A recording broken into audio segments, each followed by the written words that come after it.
وہ بھی ہیں اور تورات بھی تھی، وہ واپس مل گئی، ٹھیک، اور پھر وہ انبیاء علیہ السلام کو ایسے آگے چلتی رہی.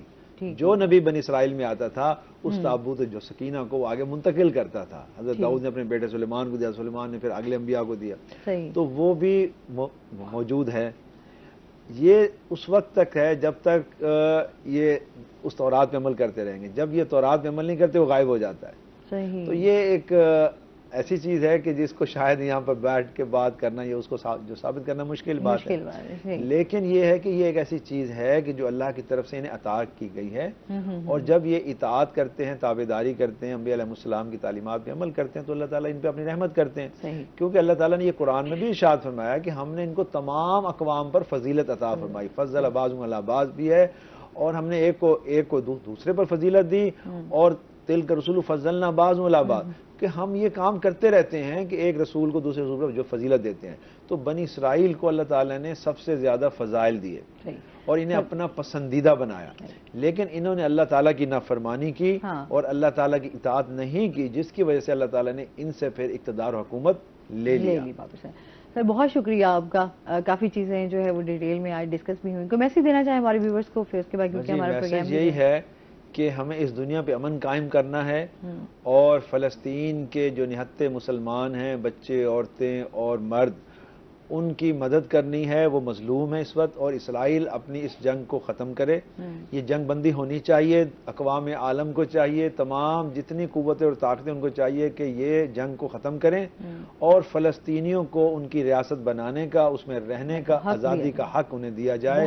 اور جو وہاں ہو چکا ہے اس کی ریہیبلیٹیشن اور بحالی کے لیے پورے عالم، پوری دنیا جو ہے وہ اس میں اپنا حصہ کرے.